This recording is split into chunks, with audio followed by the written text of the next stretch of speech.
Did anyone ever tell you the brutal truth about life after 80? Crossing into your 80s brings a quiet shift that few people talk about. Not the surface level stuff like birthdays or slower mornings, but the deeper, often unspoken changes. It's a time filled with both wisdom and loss, presence and distance, deep peace, and sometimes deep loneliness. And if you're not prepared for some of those shifts, they can catch you off guard, leaving you wondering, why didn't someone tell me? In this video, we're walking through 5 brutal realities of life after 80, not to scare you, not to depress you, but to offer clarity. Because when you see these things coming, you're no longer at their mercy. You can prepare for them, and you can meet them with strength instead of surprise. We'll talk about the shrinking circles, the body that doesn't bounce back the way it used to, the creeping dependence that feels uncomfortable even when it's necessary, the quiet way society starts to overlook you, and that strange ache that shows up when old regrets meet too much time and too little purpose. Stay with us until the end, because while some of these truths may feel heavy, they also open the door to something powerful: acceptance, resilience, and a chance to shape the final stretch of life with the kind of dignity no one else gets to define but you. Let's talk about what really happens after 80 and how you can walk through it with open eyes, steady hands, and your head held high. Number 1. A social circle that quietly disappears. One of the first realities that hits after 80 isn't physical, it's relational. The people who once filled your world begin to fade, often without warning. Friends pass, neighbors move, siblings grow quiet. Even longtime companions who once called every week start calling every few months. It's not personal, it's just time. But it leaves a space that can feel hollow, no matter how strong or independent you are. You wake up one morning and realize the phone doesn't ring like it used to. The invitations slow down. The family visits grow shorter, more rushed. People still love you, but they're busy or distracted, or dealing with their own aging in different ways. And slowly the everyday interactions that once kept your life rich with voices and laughter start thinning out. This isn't something anyone prepares you for. In your 60s and even 70s, most people are still around. There's energy, movement, check-ins. But after 80, there's a shift. You begin to outlive people. You begin to outpace conversations. And that shift is quiet. So quiet that at first you might not even notice it's happened. I knew a man named Walter, 84, who used to go to the same coffee shop every morning for years. The staff knew his order. His friends met him there without texting first. It was a rhythm, but over time, those friends stopped coming. Some passed, some moved, and others just stopped driving. One day, Walter told me, "It's strange to walk into a place where everyone used to know your name, and now you're just the man in the corner booth." The pain of that kind of loneliness isn't always loud. It doesn't always come with tears or visible grief. Sometimes it's just a long silence after dinner, or a walk that feels a little too quiet. It's realizing that the list of people who really know you is getting shorter, and you can't stop it. But knowing this reality means you can do something about it. You can open new doors even when others have closed. You can stay connected on your terms, whether through a church group, a weekly lunch, a phone call you initiate, or even a letter. Because after 80, connection doesn't come to you the way it once did. You have to go get it, and that takes courage. But you've made it this far. You already have that courage in you. Number 2, a body that stops bouncing back. By the time you reach 80, your body doesn't whisper, it speaks clearly. The little aches that used to come and go now linger. The fatigue that once passed after a nap might stretch into the next day. And the truth that catches many people off guard is this: after 80, even small health problems can change your life overnight. You might wake up feeling fine, go about your day, and by evening something feels off. A little dizziness, a sore leg, a cough that sticks around longer than expected, and suddenly you're sitting in a waiting room, hearing words like monitoring, imaging, or possible admission. What used to be brushed off with rest now demands attention, and often there's no going back to how things were before. What makes this stage so difficult isn't just the physical pain, it's the unpredictability. You can do everything right, eat well, move gently, get your sleep, and still feel like your body is one step ahead of you, making decisions you didn't agree to. A misstep on the stairs can lead to weeks of recovery. A stomach bug can drain you for days. And even when you recover, things don't always return to normal. Your balance might feel off. Your breathing might take more effort. The bounce back isn't what it used to be. I once met a woman named Gloria, 81, who was sharp, active, and proud of her independence. She loved tending her backyard garden, walking the neighborhood, staying engaged with her book club. But after a minor fall while trimming a rosebush, everything changed. It wasn't the injury, it was the aftermath. Weeks of rest turned into months of reduced strength. Her confidence slipped. I thought I was just taking a break, she said, but my body treated it like a full stop. That's the part no one tells you. At 80, rest is not always restorative in the same way. It can turn into decline if you're not careful, and sometimes even when you're careful, your body decides to slow down anyway. You realize you're not bouncing back, you're adapting forward. But here's the strength in knowing this. You start honoring your energy more wisely. You learn to pace yourself, not out of fear, but out of respect for what your body has carried you through. You treat health not as a guarantee, but as a daily practice, a sacred one. And when you do that, even if the bounce is gone, your footing becomes steadier. You walk slower but more aware. You rest longer but more intentionally. And you begin to see that even a slower body can still carry a strong spirit. If you're still watching this video and finding these insights valuable, please comment number 2 below to let me know you're here. And if you haven't subscribed yet, I recommend you subscribe and turn on the bell so you don't miss any video. Your support helps us continue creating good content to inform and inspire you. Now, let's move forward. Number 3, a growing need for help. No matter how independent you are, one of the hardest pills to swallow after 80 is this. You start needing help for things you used to do without thinking. It doesn't happen all at once. It creeps in quietly, subtly,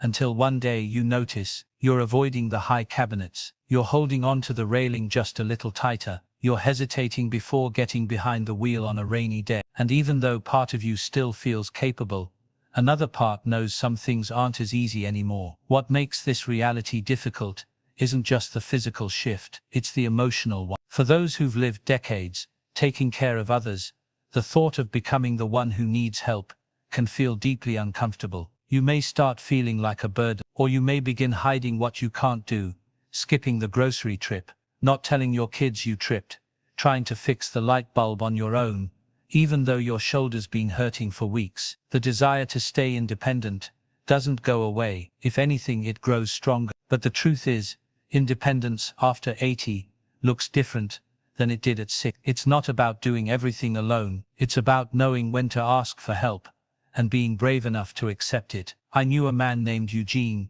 85, who prided himself on doing everything himself. He had lived through war, raised 4 kids, built his own shed out back with nothing but spare wood and determination. But one winter, he slipped on his icy driveway. No broken bones, just bruised pride. He didn't tell anyone, but his daughter noticed something was different. She started showing up once a week to bring groceries and stay for coffee. At first, Eugene resisted. "I'm fine," he'd say, but over time that coffee became a ritual, and eventually, he admitted something that surprised even him. "It's nice, not having to carry everything alone." That's the shit. It's not weakness, it's wisdom.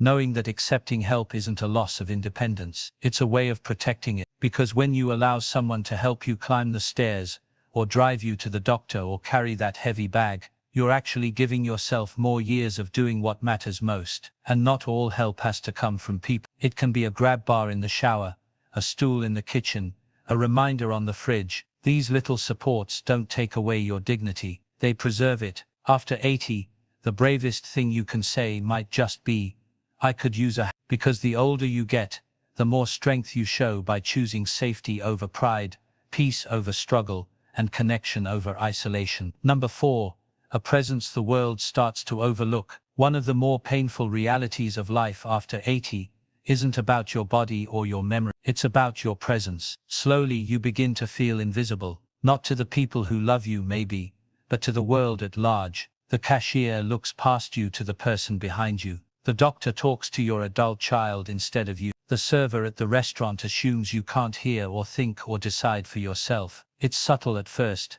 then it becomes more frequent, and even if you try to brush it off, it lands somewhere deep, because no matter how old we are, we still want to be seen. And when you've lived a full life, worked, raised a family, made decisions, weathered storms, it's jarring to feel dismissed, just because your skin has folded or your hair has grayed. What hurts more is that it's rarely meant with malice. A fast world that forgets slow steps still carries stories. A society obsessed with youth that forgets the strength it took to reach this age. And unless you speak up, you risk shrinking, not because you've lost your voice, but because others stop listening. I remember a woman named Irene, 86, who volunteered at a local museum. One day, a visitor asked the staff a question she could have answered in her sleep. After all, she lived through that very decade of history, but the question skipped right over her. When I asked her how she felt, she just smiled and said, "I'm used to it." But there was sadness in that smile, the kind that comes from being seen as furniture instead of fire.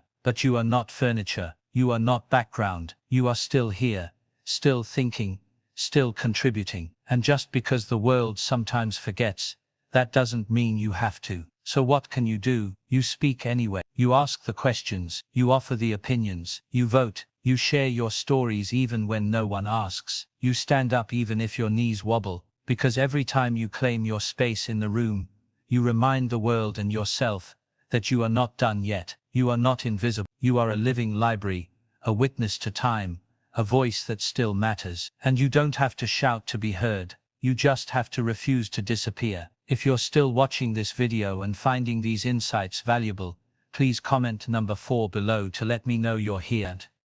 And if you haven't subscribed yet, I recommend you subscribe and turn on the bell so you don't miss any videos. Your support helps us continue creating good content to inform and inspire you. Now let's move forward. Number 5, a sense of regret if purpose isn't redefined. As you move deeper into your 80s, a strange quiet settles in, not just in your home or your schedule, but inside you. Life slows, the calendar isn't as full, and with that slowness comes space. Space to reflect, remember, replay. That can be beautiful, but if you're not careful, it can turn into something heavy. Not the loud, dramatic kind, the quiet kind, the "I wish I'd spent more time with them" kind, the "why didn't I take that chance when I had it" kind, the kind that shows up when you have time, but not always the energy or freedom to do the things you once postponed. This isn't something people talk about much. We celebrate the wisdom of aging, the freedom of retirement, the joy of grandchildren, and all of that is, but so is the lingering question that often goes unspoken. What now? If you've spent your whole life working,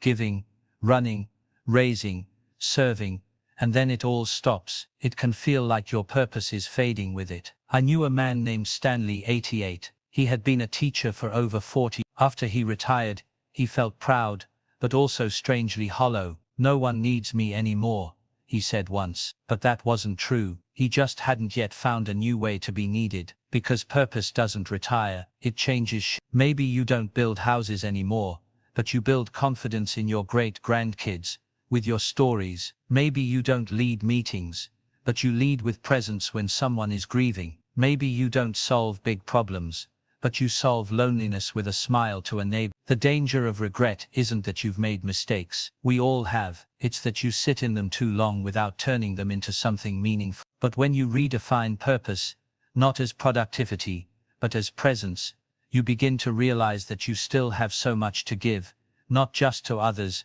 but to yourself. Because the most important work you'll do after 80 may not be for legacy or applause. It may be this waking up with kindness in your heart, curiosity in your eyes, and enough courage to ask, "How can I bring light today, even if just a little?" That's not regret, that's redemption, and it's never too late to find it. Final thoughts. Reaching your 80s is no small thing. It's a landmark built on decades of love, loss, effort, change, and resilience. But with that strength comes new challenges, some of them subtle, others hard to ignore. And facing these realities doesn't make you weak, it makes you honest. It means you've lived long enough to see life for what it truly is: unpredictable, sometimes unfair, but still deeply worth showing up for. So which of these 5 realities struck you the most? Was it the silence that comes when your social world begins to shrink? The frustration of a body that doesn't recover like it used to? The discomfort of needing help when you've spent a lifetime being the helper? Or maybe it was the invisible feeling that comes when the world moves too fast to see you, or the ache that grows when your purpose isn't clear anymore. Whatever it was, I hope you felt seen, because the truth is, you're not alone in any of this. Not in the slowing down, not in the forgetting, not in the questions that keep you up at night, or the moments that make you wonder what comes next. And here's the good news. Even now, even at this stage, you get to choose. You can choose connection, you can choose rest, you can choose to ask for help, you can choose to speak louder when someone overlooks you and softer when someone needs your grace. You can choose to forgive yourself for what didn't happen, and honor yourself for what did. This chapter of life isn't the end, it's the deep part of the story, the part where every word carries weight, the part where small gestures mean more than grand ones ever did, the part where your presence, your patience, your perspective, these become your power. Thank you for joining us today. We'd love to hear from you. Leave a comment below and share one thing you learned today and how you plan to use it in your life. Your thoughts are important to us, so don't hesitate to share them. Reading your comments gives us great motivation and encouragement. If you enjoyed this video and found it helpful, please like, subscribe, and share. Your support helps us continue creating good content to inform and inspire you. Thanks for watching, and we look forward to seeing you in the next video.